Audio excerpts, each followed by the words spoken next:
Believe it or not, we actually talked about Air Bud 3 years ago, and you might have missed that, or maybe you didn't miss it. Maybe you just saw a video titled Air Bud Last Week Tonight, saw that it was almost 15 minutes long, and decided to do literally anything else with your time because you suddenly remembered how many lives you had. Now, you don't have to go and watch that segment to understand what I'm about to say. I would certainly recommend it.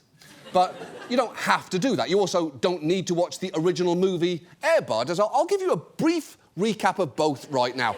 Very basically, Air Bud is about Josh, a kid whose dad eats it off screen, and who later finds a dog whom Josh steals from its original owner to recruit to his basketball team so they can win state because there ain't no rule against a dog playing basketball.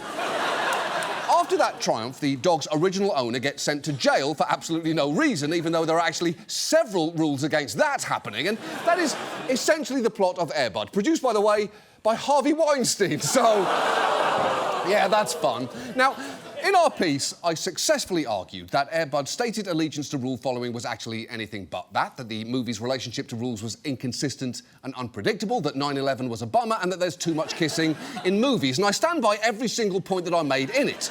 And you might think that I shouldn't have anything more to say about Air Bud, which is true. I shouldn't. And yet, it turns out I very much do. Because recently, the mastermind behind the Air Bud franchise released a video that I personally take issue with. Hey, I'm Robert Vince, the producer and creator of the 14 movie Air Bud franchise. We introduced the world to an incredible golden retriever called Air Bud. He proved to the world that anything is possible. OK, stop right there.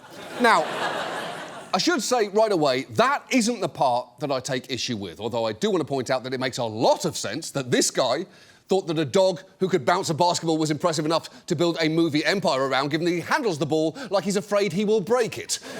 Also, I want to say 3 small things before moving on to the big thing. First, 14 is just too many movies. It seems cosmically unjust to me that there are 14 Air Bud movies and still just 3 Bill and Teds, 2 Freaky Fridays and 1 lonely Michael Clayton. Yeah, I'm just saying, they put buddies on the moon. Don't tell me they can't make a Michael Clayton Goes to France, Michael Clayton The College Years, or Michael Clayton Scared Stupids. They could, and they should.